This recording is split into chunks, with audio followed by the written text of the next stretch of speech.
The woman's scream tore through Lekki Phase 1, raw and desperate.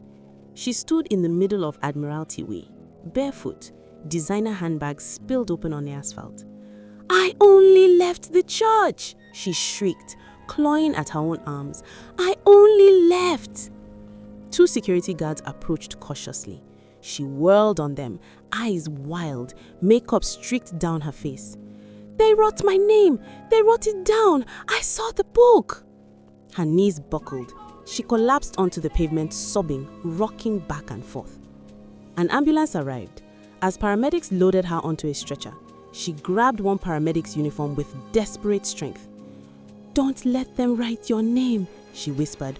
"Once they write it, you can't escape." 3 people in that crowd recognized the woman, Mrs. Adiaze Okonkwo.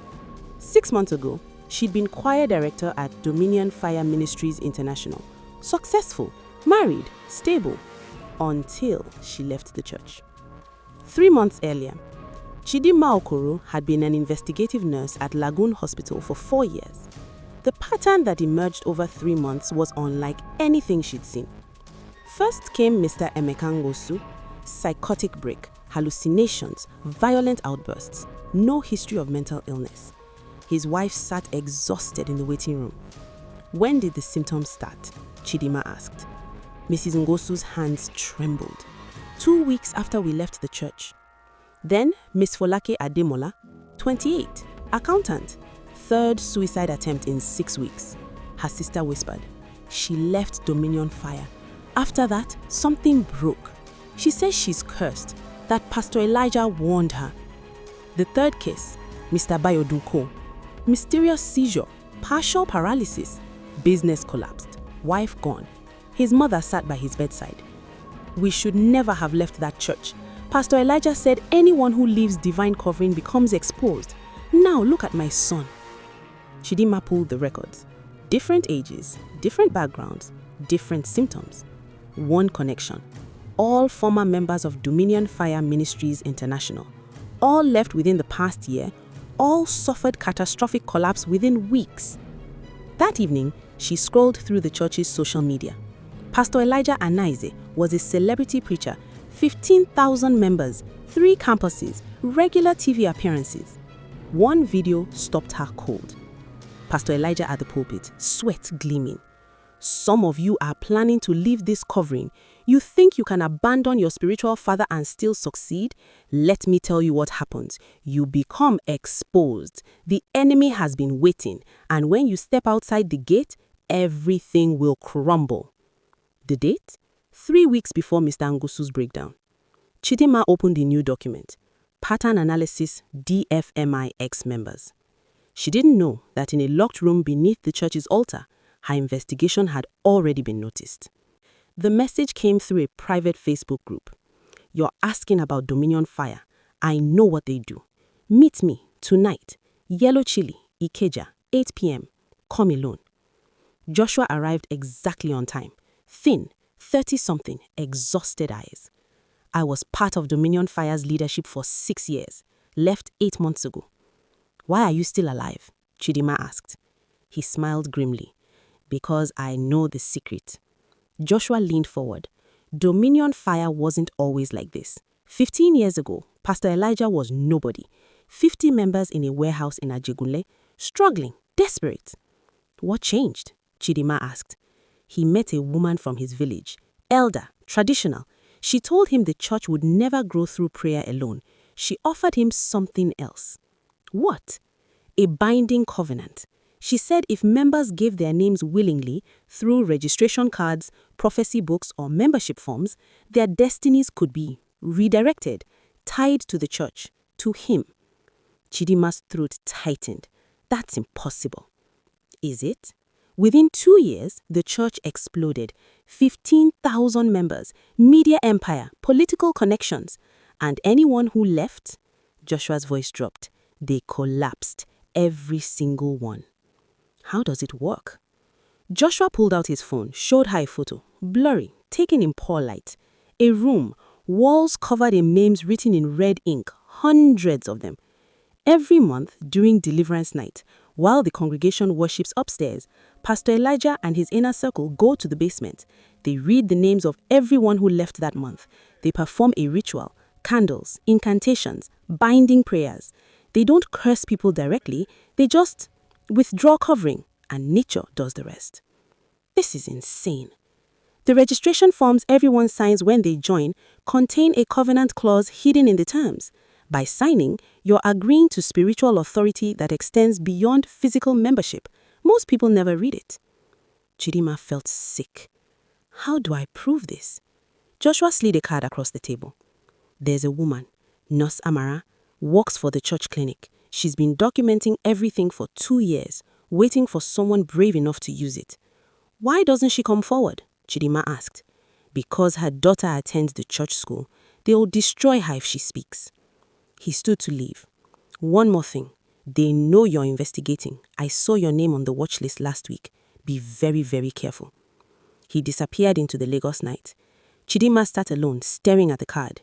She had 72 hours before her name would be written in that room. Nurse Amara lived in a modest flat in Ikeja. She opened the door with the chain still attached, eyes scanning the corridor before letting Chidinma inside. Joshua sent you, she said, not a question.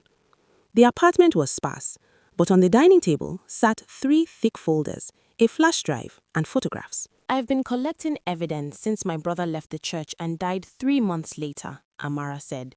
Car accident, but I knew. She opened the first folder. Membership forms with the covenant clause highlighted. Medical records showing the pattern.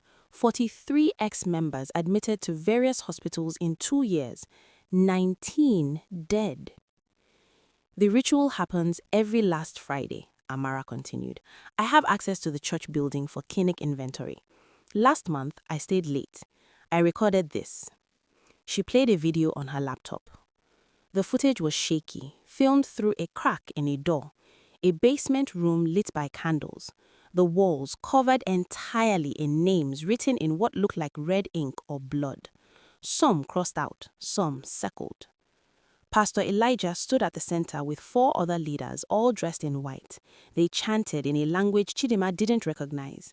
One by one, they read names from a list. Folake Ademola, we withdraw covering. Emeka Nosu, we withdraw covering. Biodun Cole, we withdraw covering. After each name, they wrote it on the wall, then lit a candle beneath it. The video ended. Chidinma's hand shook. We need to take this to the police, the media, someone. They own the police in this area. 2 commissioners are church members. And the media? Amara laughed bitterly. Pastor Elijah has relationships with every major station. Who's going to air this? Then what do we do? Amara's eyes hardened. We expose him where he can't control the narrative. Social media, multiple platforms simultaneously. Blogs, Twitter, Instagram, Reddit. We flood everything at once with evidence. Make it too big to contain. They'll come after us. They're already coming. My name is on that wall too. So is yours probably. We're dead either way unless we break the chain. Chidinma looked at the evidence spread across the table. 43 people, 19 dead, and a church that weaponized fear so effectively that even proof might not be enough. There's one more thing we need, Chidinma said slowly. We need to get inside that room. We need fresh footage, current, undeniable. Amara's face went pale. The next deliverance night is Friday, 3 days from now.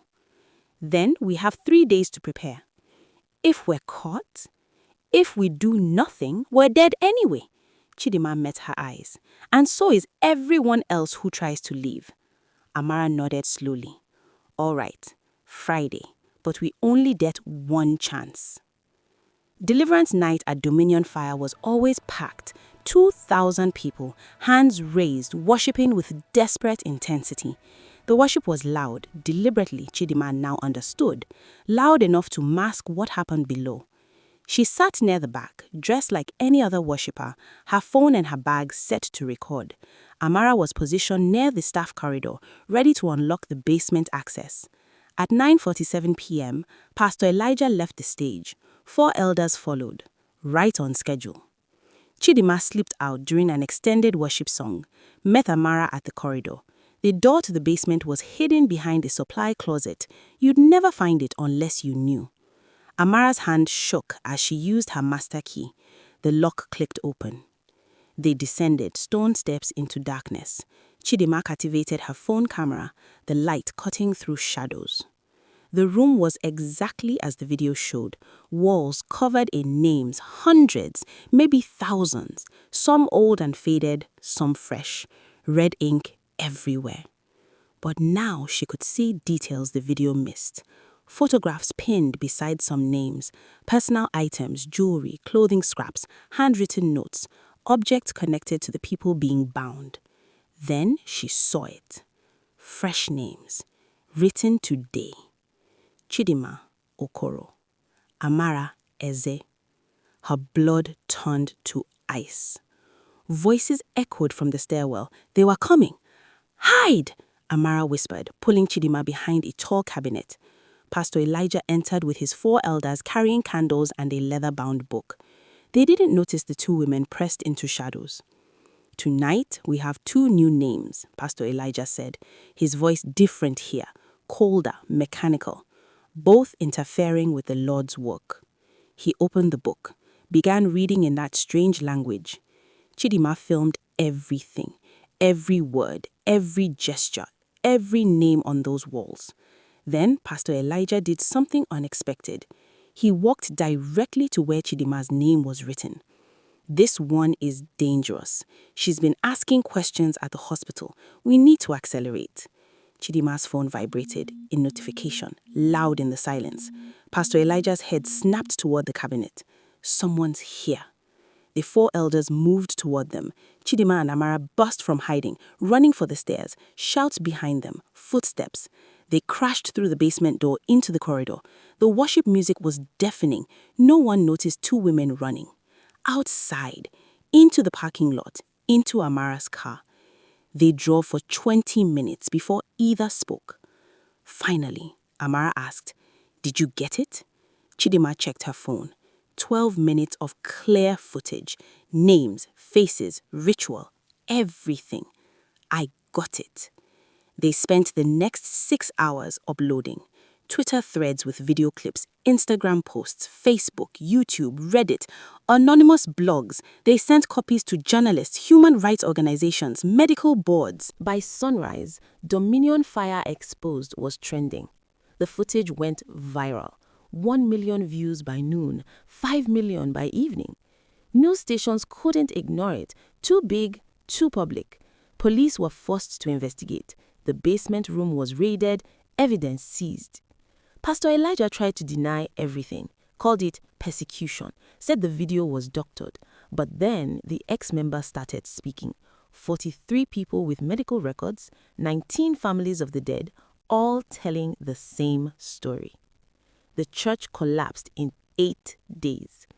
Attendance dropped from 15,000 to less than 200. Pastor Elijah was arrested on fraud charges. The covenant clause in the registration forms constituted illegal spiritual coercion. 3 of his elders confessed, seeking reduced sentences. The basement room was demolished, the names painted over. And slowly, mysteriously, the ex-members began to recover. Mr. Ngosu's hallucinations stopped. Folake Ademola left the psychiatric ward. Biodunko regained movement in his left side. Mrs. Adaize Okonko, the woman from Admiralty Way, was released from care.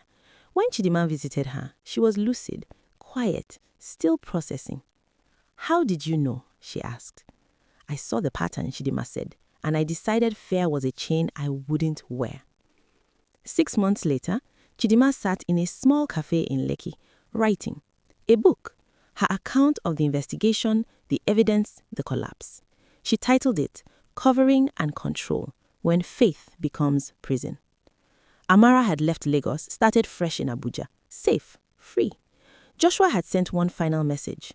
"Thank you for finishing what I couldn't start." Chidinma closed her laptop and looked out at the Lagos traffic. Somewhere in this city, another church was probably using fear to control its members. Another leader was probably using faith as a weapon. But now people knew the signs. Now they knew to ask questions. She thought about the moral she'd include in the book's final chapter. It came to her clearly. Fear is the strongest chain, but once you name it, once you expose it to light, it loses all power. No spiritual leader owns your destiny. Any faith that punishes exit is not faith at all. It's a prison. And God, whatever God truly is, does not work in locked rooms or secret rituals. God does not need your fear to function. God does not trap. Only men do. She paid for her coffee and walked out into the Lagos afternoon. Free.